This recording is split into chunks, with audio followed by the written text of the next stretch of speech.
안녕하세요. DMQA 연구실에서 석박 통합 과정을 진행하고 있는 김재훈입니다. 오늘 세미나의 제목은 Dive into Biol입니다.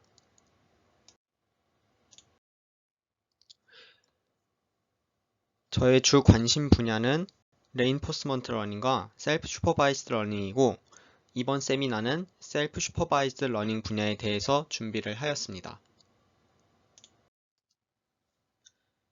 오늘은 특히 포지티브 페어만을 사용하는 셀프 슈퍼바이스 러닝인 바이올을 중심으로 세미나를 진행하려고 합니다. 따라서 바이올에 대해서 설명을 하고 관련 내용을 다루고 있는 논문을 소개해 드리려고 합니다. 하지만 이 영상을 보시는 분들 중에는 셀프 슈퍼바이스 러닝을 처음 접해보는 분들도 계시고 이제 막 딥러닝을 공부하시는 분도 계실 것입니다. 따라서 바이올을 이해하기 위한 기본적인 개념들을 먼저 소개하고 주요 주제에 대해서 진행을 하도록 하겠습니다.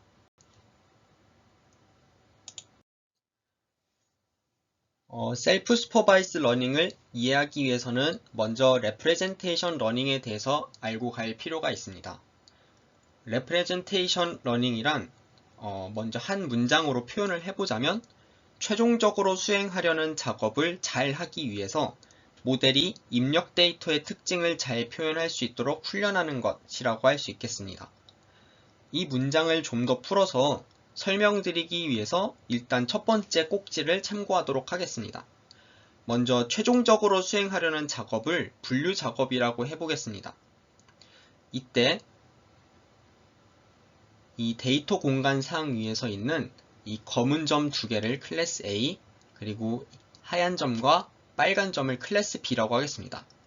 이때 선형 분류 모델은 이 두 클래스를 나누기 위해서 어떠한 방식으로 선을 그어봐도 최대 75%만의 정확도를 가질 수 있습니다. 하지만 이 수식을 통해서 이 공간을 선형 변환해서 데이터의 피처 스페이스를 왜곡한다면 다음과 같이 나타낼 수 있게 됩니다. 이 경우에는 클래스 A와 클래스 B가 명확하게 구분되는 선형 분류를 진행을 할 수 있게 됩니다. 이처럼 지금은 간단한 예시이기 때문에 직접 수식을 제한할 수 있었지만 보다 높은 차원의 데이터를 다루게 된다면 알고리즘을 통해서 입력 데이터의 피처 스페이스를 변환하게 됩니다. 이것을 우리는 레프레젠테이션 러닝이라고 합니다. 일반적인 CNN 구조를 생각을 해보면 다음과 같이 컨볼루션 레이어로 이렇게 구성되어 있는 특징을 추출하는 구간이 있고 이 추출된 특징을 가지고 로직 값을 구해서 분류 작업을 진행하는 구간이 있습니다. 결국 잘 표현된 피처 벡터를 만들어야 하기 때문에 이 구간에서 레프레젠테이션 러닝이 진행된다고 볼 수 있습니다.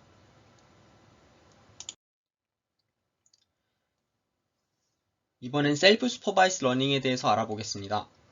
셀프 슈퍼바이스 러닝의 목표를 한 문장으로 표현을 한다면 레이블이 없는 데이터를 활용하여 모델이 좋은 특징을 추출할 수 있도록 학습하는 것입니다.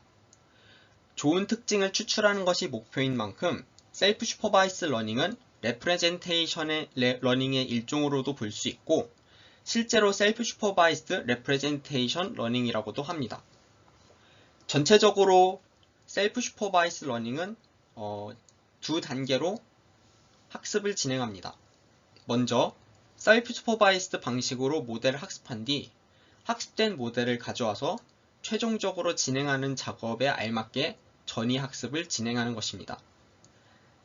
이때 전이학습 전에 학습하는 이 과정을 사전학습이라고 하는데요. 사전학습을 어떤 방식으로 하는가에 따라서 크게는 프리텍스트 태스크 방식과 콘트라스티브 러닝 방식이 있습니다. 먼저 프리텍스트 태스크는 일단 프리텍스트의 뜻을 영영사전에서 찾아보시면 무언가를 하도록 만드는 척하게 하는 이유라는 뜻인데요.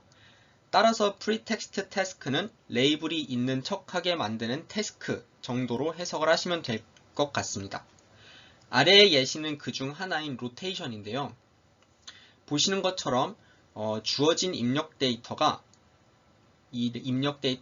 레이블이 있는 척하기 위해서 0도, 90도, 180도, 270도로 돌려가면서 각각 회전 각도에 대한 레이블을 셀프로 붙인 뒤 슈퍼바이스 러닝처럼 모델의 파라미터를 훈련하는 것입니다. 좀 더 자세한 내용을 살펴보시고 싶으신 분은 같은 연구실에 있는 문석호 연구원의 세미나 자료를 참고하시면 될 것 같습니다. 한편 콘트라스티브 러닝은 별도의 프리텍스트 태스크가 주어지지 않는 대신에 각 인코더에서 나온 레프레젠테이션과 콘트라스티브 로스를 사용하여 모델의 파라미터를 학습하도록 합니다. 아래는 관련 모델 중 하나인 모코2인데요.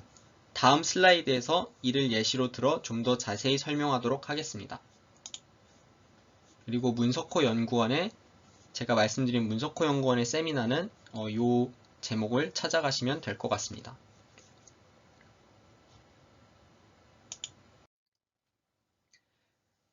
이번에는 셀프 슈퍼바이스 러닝의 한 종류인 콘트라스티브 러닝에 대해서 말씀드리도록 하겠습니다. 보여드리고 있는 그림은 콘트라스티브 러닝의 모델 중 하나인 모코2의 구조입니다. 콘트라스티브 러닝에는 총 3가지 종류의 레프레젠테이션이 사용됩니다. 먼저 콘트라스티브 로스를 계산할 때 그 기준 역할을 해주는 앵커, 그리고 기준과 동일한 데이터에서 나온 포지티브, 그리고 기준과 다른 데이터에서 나온 네거티브들입니다. 이때 앵커와 포지티브로 구성된 한 쌍을 포지티브 페어라고 하고 앵커와 네거티브로 구성된 한 쌍을 네거티브 페어라고 합니다. 이때 모델은 콘트라스티브 로스를 계산하여 포지티브 페어 간의 거리는 가깝게 그리고 네거티브 페어 간의 거리는 멀어지도록 학습을 합니다. 콘트라스티브 로스에 대한 설명은 조금 뒤에서 하도록 하겠습니다. 콘트라스티브 러닝에 대해서 좀 더 자세히 살펴보시고 싶으신 분은 같은 연구실에 있는 광민구 연구원의 세미나 자료를 참고하시면 될 것 같습니다.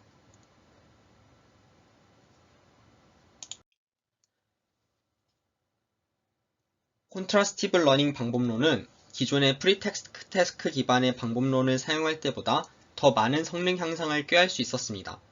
하지만 이 방법론 역시도 여러가지 문제점을 가지고 있는데요. 바이올의 저자들은 다음과 같은 사항들을 언급하였습니다. 먼저 네거티브 페어를 잘 구성하는 것에 많은 고민이 필요하다는 것입니다. 예를 들어서 앞서 보여드렸던 모코는 다수의 네거티브 페어를 확보하기 위해서 별도의 공간에 네거티브 레프레젠테이션을 저장하였고 또 다른 유명한 모델인 심클레어는 매우 큰 배치 사이즈를 사용하여 네거티브 샘플을 확보합니다. 이제 두 번째 사항으로는 어그멘테이션 조합에 따라서 성능의 차이가 크다는 것입니다.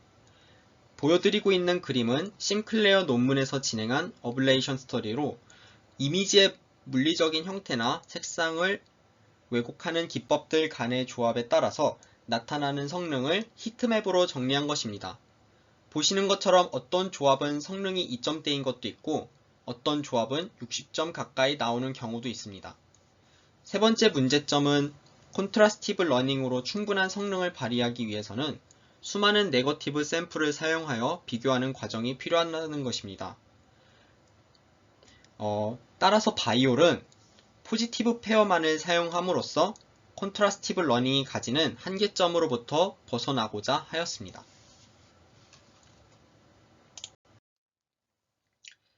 다만 포지티브 페어만을 사용한 학습을 진행하기 위해서는 넘어야 할 산이 있는데요. 바로 모델이 고정된 값의 벡터인 콘스탄트 벡터 또는 콜랩스드 레프레젠테이션 이라고도 표현을 하는데요. 이거를 출력하는 레프레젠테이션 콜랩스가 일어나지 않도록 하는 것입니다. 좀 더 쉬운 이해를 돕기 위해 셀프 슈퍼바이스 러닝의 베이스 구조가 되는 크로스 뷰 프리딕션 프레임워크로 극단적인 상황을 가정해 보도록 하겠습니다. 해당 프레임워크는 동일한 이미지에서 가져온 서로 다른 이미지의 일부분을 예측하도록 하는 작업을 합니다. 이 구조에서 콘트라스티브 로스 펑션을 적용하고 예측 문제를 분류 문제로 다시 정의한다면 콘트라스티브 러닝을 하는 구조가 됩니다. 다만 저희는 포지티브 페어만을 사용하기 때문에 이 구조에서는 L2 로스를 사용하도록 하겠습니다. 똑같이 하나의 이미지에서 서로 다른 어그멘테이션을 적용하여 각각의 인코더로부터 레프레젠테이션 벡터를 만들어냅니다. 한 이미지에서 서로 다른 일부를 결국 동일한 의미를 가져야 하기 때문에 두 레프레젠테이션 벡터는 최대한 비슷해지는 방향으로 학습이 진행됩니다. 물론 가장 이상적인 형태는 각 입력 이미지를 잘 표현할 수 있는 레프레젠테이션 벡터가 나오는 것이지만 학습이 잘못된 방향으로 흘러갈 경우 어떠한 이미지가 입력되든 간에 이처럼 고정된 숫자의 벡터가 출력되도록 학습이 될 수도 있습니다. 이거를 콘스탄트 벡터라고 합니다. 예를 들어서 인코더가 무조건 0벡터만을 출력하도록 학습이 되는 경우를 생각해 보겠습니다. 이 경우에는 어떠한 이미지가 들어가도 로스 값은 0이 나오게 됩니다. 왜냐하면 이 zi, zj는 콘스탄트 벡터만을 가지기 때문에 이 두 벡터의 값은 똑같습니다. 따라서 이 두 벡터를 빼면 0이 되겠죠. 따라서 로스 값은 0이 나오게 되고 모델의 입장에서는 매우 잘된 학습이라고 판단을 하게 됩니다. 하지만 실제로는 전혀 학습이 안 되어 있을 것입니다. 따라서 콘트라스티브 로스는 이에 네거티브 샘플과의 비교를 포함함으로써 콘스탄트 벡터가 나오는 것을 방지합니다.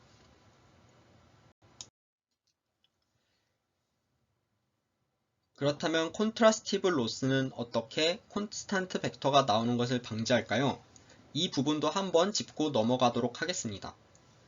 콘트라스티브 로스의 구조를 보면 분자는 포지티브 페어 간의 유사도가 사용되고 분모에서는 네거티브 페어 간의 유사도가 사용됩니다. 만일 앵커 포지티브 네거티브 샘플의 레프레젠테이션 벡터가 모두 콘스탄트 벡터라고 가정을 한다면 계산되는 로스는 매우 커질 것입니다. 따라서 네거티브 샘플을 추가함으로써 콘스탄트 벡터가 나오는 경우의 수를 막을 수 있게 됩니다.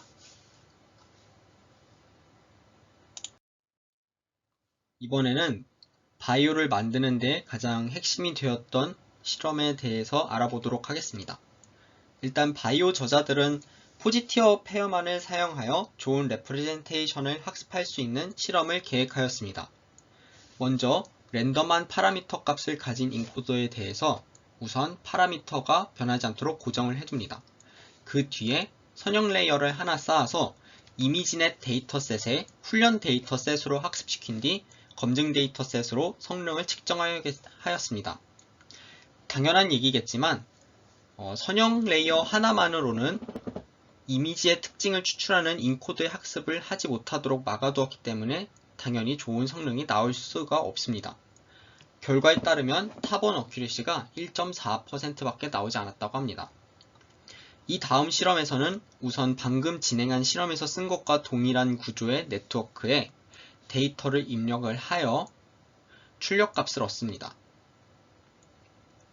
그 다음 동일한 구조의 네트워크를 하나 더 생성을 해서 위에 중앙색 네트워크에서 얻은 출력값과 입력값을 훈련 데이터셋으로 해서 파란색 네트워크에 학습을 시킵니다. 이전 실험을 떠올렸을 때 주황색 네트워크가 내뱉는 값들은 부정확할 확률이 매우 높습니다. 하지만 그럼에도 불구하고 해당 출력값을 사용하여 구성한 훈련 데이터로 학습한 파란색 네트워크의 성능을 평가를 해보았을 때 탑1 어큐리시가 18.8%로 늘어났다고 합니다.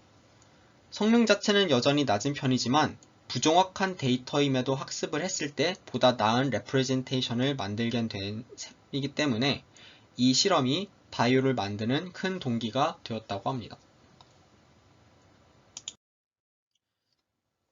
이번에는 바이올의 주요 아키텍처에 대해서 소개해드리도록 하겠습니다. 먼저 바이올은 크게 두 개의 네트워크로 구성이 되어 있습니다. 이 붉은색 박스 안에 있는 것이 온라인 네트워크이고 그리고 이 파란색 박스 안에 있는 것이 타겟 네트워크라고 합니다. 각각의 네트워크는 공통된 이미지에서 서로 다른 어그멘테이션이 적용된 각각의 이미지들을 입력값으로 받습니다. 이제 여기서 세부적인 구조를 살펴보면 두 네트워크는 공통적으로 인코더 그리고 프로젝터를 가지고 있습니다. 인코더는 이미지의 특징을 추출하여 그 정보를 담은 레프레젠테이션 벡터를 출력합니다. 프로젝터는 레프레젠테이션 벡터를 프로젝션 벡터로 바꾸어서 로스 값을 계산하기 좋게 변환해 줍니다. 한편 프리딕터는 온라인 네트워크에만 존재를 하는데요.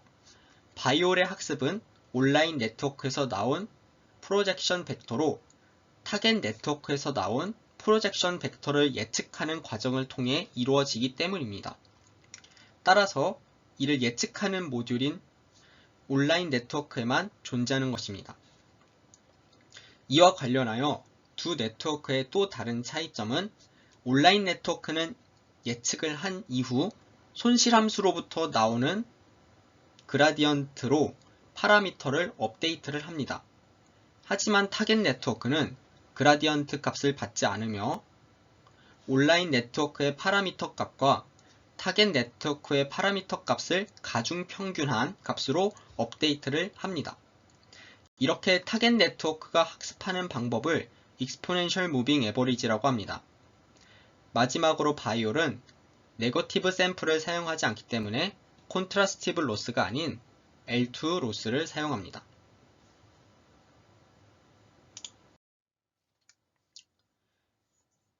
앞서 말씀드린 것처럼 바이올은 다음과 같은 수식을 사용하여 가중평균으로 타겟 네트워크를 업데이트합니다. 다만 일정 비율로 학습을 계속해서 진행하는 것이 아니라 학습이 진행될수록 이 타우의 값이 시작할 때는 0.996이었지만 끝으로 갈수록 1에 수렴하도록 점진적으로 타겟 네트워크의 비율을 높여줍니다. 이제 바이올의 손실함수에 대해서 알아볼 텐데요. 바이올이 로스를 구하는 방법은 조금 특이합니다. 손실함수의 대칭화라는 트릭을 씁니다. 우선 각 온라인 네트워크의 프리딕션과 타겟 네트워크의 프로젝션을 L2놈으로 정규화를 한 다음 두 값의 민 스퀘어 에러를 구합니다. 이후에는 서로 사용한 어그멘테이션을 바꿔 적용한 결과로 한 번 더 민 스퀘어 에러를 구한 뒤 이전에 구한 값과 합쳐서 최종 손실값을 구하게 됩니다. 여기 그림에서 보시는 것처럼 이렇게 어그멘테이션 한 방법을 서로 교환을 해서 한 번 더 로스 값을 구한 뒤 이 두 로스 값을 합쳐서 최종 로스 값을 만들어내게 됩니다. 이제 아키텍처도 모두 설명을 했으니 이번에는 이 바이올로 실험한 결과에 대해서 알아보도록 하겠습니다. 바이올은 셀프 슈퍼바이스 방법론에서도 소타를 찍던 콘트라스티브 러닝 계열의 모델보다도 전반적으로 더 좋은 성능을 보여주고 있는데요. 우선 첫 번째 실험은 셀프 슈퍼바이스 방식으로 학습된 인코더의 레프레젠테이션 러닝이 얼마나 잘 이루어졌는지를 알아보기 위한 것입니다. 인코더의 파라미터를 고정한 다음에 학습 가능한 선형 레이어를 하나만 쌓아서 학습시킨 성능을 평가하게 됩니다. 해당 결과를 보면 바이올의 인코더가 가장 잘 학습되었다고 볼 수 있습니다. 이제 이 두 번째 실험은 세미 슈퍼바이스 상황의 실험 결과인데요. 이때는 인코더의 파라미터를 고정하지 않은 채 데이터의 일부분만 비율 정하여 사용해서 파인 튜닝을 진행합니다. 이 경우에도 바이올이 전체적으로 더 좋은 성능을 보여주고 있습니다. 세 번째 실험은 이미지넷으로 학습한 인코더를 다른 데이터셋으로 전이 학습했을 때 성능을 알아보는 것입니다. 표의 상단은 첫 번째 실험에서 진행한 것과 같이 선형 레이어를 하나만 쌓은 뒤 인코더의 파라미터는 고정을 해서 훈련을 한 경우이고, 표의 하단은 인코더의 파라미터를 고정하지 않고 모두 학습한 결과입니다. 같은 셀프 슈퍼바이스 방법론인 심클레어와 비교했을 때에는 바이올이 훨씬 더 나은 성능을 보여주고 있고, 슈퍼바이스 러닝과의 비교에서도 바이올이 더 많은 데이터셋에서 나은 성능을 보여주고 있는 것을 확인할 수 있습니다. 이 네 번째 실험은 이제 이미지 분류가 아닌 다른 이미지 관련 태스크에 대해서 실험을 한 결과입니다. 시멘틱 세그멘테이션이나 오브젝트 디텍션 쪽에서도 좋은 성능을 보여주고 있는 것을 확인을 할 수가 있습니다. 바이올 논문에서는 한편 다양한 어블레이션 스터디를 진행을 하였는데요. 여기서는 배치 사이즈와 이미지 어그멘테이션 쪽 실험에 대해서 소개해 드리려고 합니다.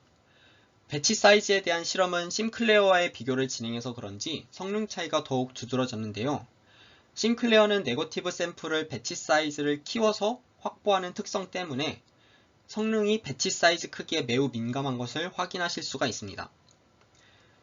하지만 바이올은 네거티브 샘플을 전혀 쓰지 않기 때문에 배치 사이즈 크기에 굉장히 강건한 성능을 보이는 것을 확인할 수 있습니다. 다만 좀 더 배치 사이즈 크기가 64일 때는 성능이 급감하는 것을 확인하실 수 있는데요.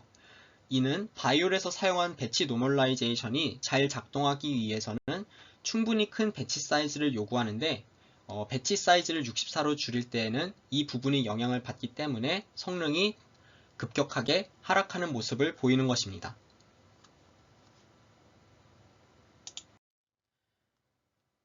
이제 이미지 어그멘테이션에 대한 실험 역시도 심클레어와 비교를 하면서 진행이 되었습니다.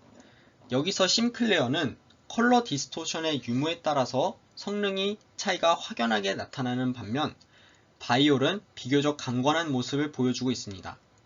사실 이 부분은 제가 완전히 이해를 한 부분은 아닌데요. 논문에서는 타겟 네트워크에서 출력한 레프레젠테이션 정보를 온라인 네트워크에 저장하기 때문에 더 많은 정보를 활용할 수 있기 때문에 바이올이 좀 더 강건한 성능을 보인다라고 하는데 뒷장에서 좀 더 이야기를 해보도록 하겠습니다.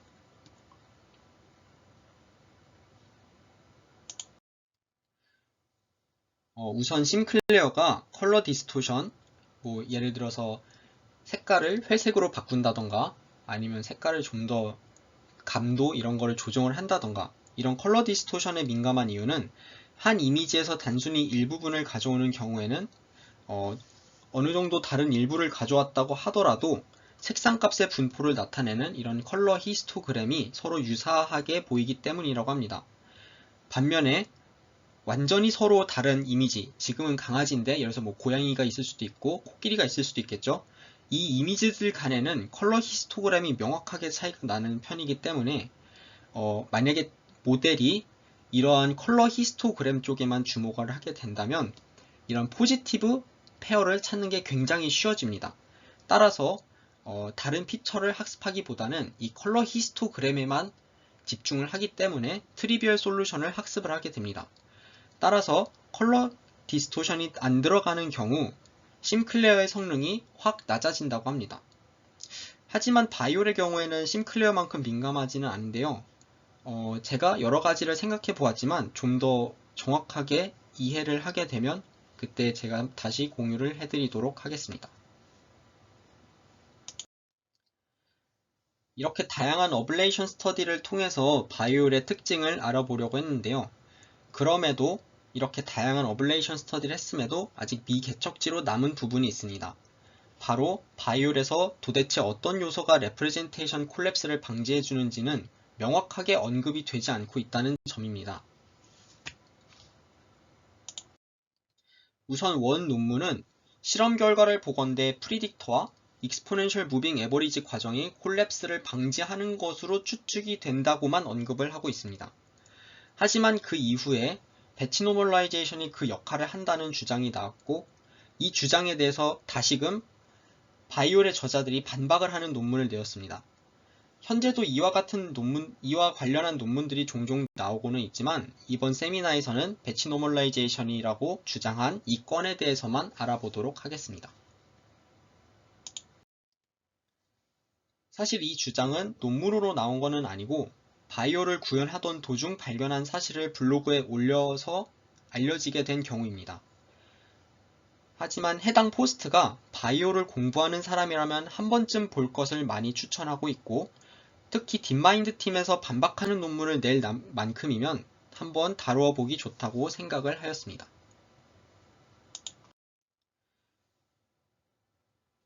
저자의 글에 의하면 배치 노멀라이제이션이 중요한 역할을 할 것이라고 한 것은 사실 구현 중의 실수로 그 MLP 레이어에 배치 노멀라이제이션을 빼뜨리는 바람에 나온 결과에서 나온 인사이트입니다. 잘못해서 MLP 레이어에서 모두 배치 놈을 빼버린 것을 모른 채 학습을 하였더니 랜덤한 파라미터를 가진 모델과 동일한 성능이 나왔다고 합니다. 보시는 것처럼 노멀라이제이션, 프로젝션과 프리딕션 이게 MLP 레이어로 되어 있습니다. 이 여기에 노멀라이제이션을 전혀 넣지 않았을 때 값과 완전히 랜덤한 파라미터에서 진행한 성능이 거의 유사한 것을 확인을 하실 수가 있습니다.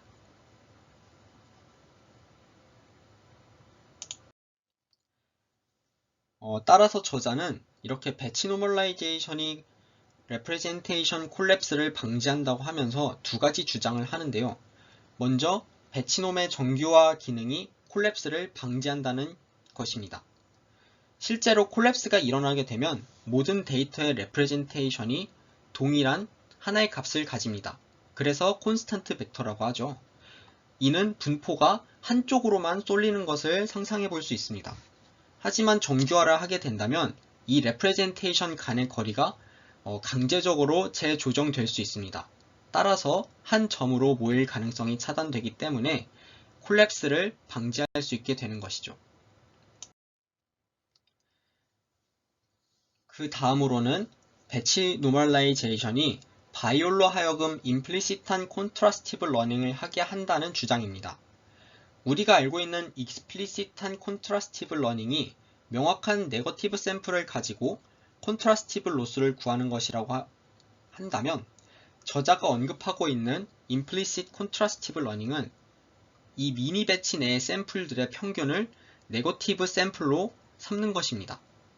그래서 제가 일단 이해한 바로는 배치 노멀라이제이션을 하면서 각 샘플들의 값들이 조정이 되는데요. 이때 미니 배치의 평균과 분산에 의해서 영향을 받습니다. 이는 다른 샘플들의 정보가 흘러 들어온 것으로 볼 수 있고 따라서 명시적으로는 네거티브 샘플을 쓰지 않는 L2 로스를 구한다고 하더라도 암묵적으로는 네거티브 샘플에 영향을 받았다라는 것으로 우선은 생각을 하였습니다. 하지만 이 주장에 대해서 바이올의 저자들은 여기 보이시는 이렇게 노란색 칸을 친 곳이 다 바이올에 참여했던 저자들인데요. 이 저자들은 실험을 통해서 배치 노멀라이제이션을 굳이 쓰지 않더라도 콜랩스가 일어나지 않는다는 것을 실험 결과로서 보여주고 있습니다. 먼저 이들이 반박하려는 첫 번째 가설을 살펴보자면 바이올은 배치 노멀라이제이션이 콜랩스를 피하는 데 필요한 임플리시트 네거티브 텀을 주기 때문에 배치 노멀라이제이션이 필요하다 라고 하고 있습니다. 여기서 바이올 저자들은 모든 배치 노멀라이제이션을 제거한다면 물론 레프레젠테이션 콜랩스가 잘 발생하는 것은 맞다. 그리고 배치 노멀라이제이션이 임플리시트 네거티브 콘트라스티브 텀으로서 활용될 수 있다는 것도 맞다고 동의는 합니다. 하지만 바이올에서 배치 노멀라이제이션의 주요 기여점은 불안정한 파라미터의 초기값을 잘 잡아주는 거라고 하는데요. 이들이 실제로 실험을 진행해 보니 배치 노멀라이제이션을 쓰지 않더라도 단순히 실험 초기에 시작할 때 파라미터의 초기값만 잘 잡아주면은 콜랩스가 발생하지 않았다고 합니다. 그래서 이 아래에 있는 실험 결과를 보시면 배치 노멀라이제이션을 아예 쓰지 않았을 때는 분명히 모델 콜랩스가 일어나기는 했습니다. 하지만 이들이 초기값을 잘 잡을 수 있도록 별도의 설정을 한 뒤에 실험을 진행했을 때에는 충분히 모델 콜랩스가 일어났다고 보기는 굉장히 힘든 좋은 성능의 값이 나왔습니다. 이 다음으로 이제 반박하고자 하는 두 번째 가설을 말씀드리자면 바이올은 배치 스태티스틱스를 통한 임플리시트 콘트라스티브 효과를 받지 않는 이상 높은 성능을 발휘할 수 없다입니다. 이 가설 같은 경우에는 굉장히 쉽게 반박이 되었는데요. 실험을 할 때 배치 노멀라이제이션 대신에 그룹 노멀라이제이션과 웨이트 스탠더다이제이션을 조합한 이러한 기능들을 대체를 해보았더니 실제로 배치 노멀라이제이션을 썼을 때와 굉장히 유사한 성능이 나왔습니다.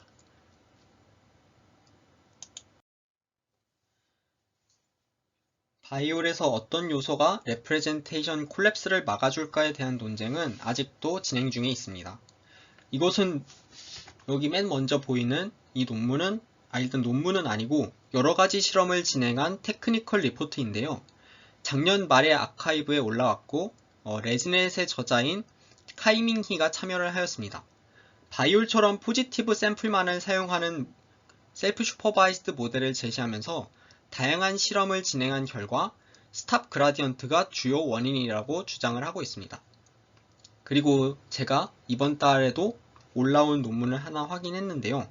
페이스북에서 아카이브에 올렸고 이 논문 같은 경우에는 포지티브 페어만을 쓰는 셀프 슈퍼바이스드 러닝 모델은 어떤 요소 때문에 콜랩스를 방지할 수 있는지를 집중적으로 분석한 논문이라고 합니다. 이렇게 오늘 바이올에 대해서 다양하게 알아보았는데요. 다른 콘트라스티브 러닝 모델에 비해서 배치 사이즈도 작게 가져갈 수 있고 보다 가볍게 사용하기 좋기 때문에 연구에 관심 있으신 분들은 한번 바이올을 공부해 보시는 것도 좋다고 생각합니다. 감사합니다.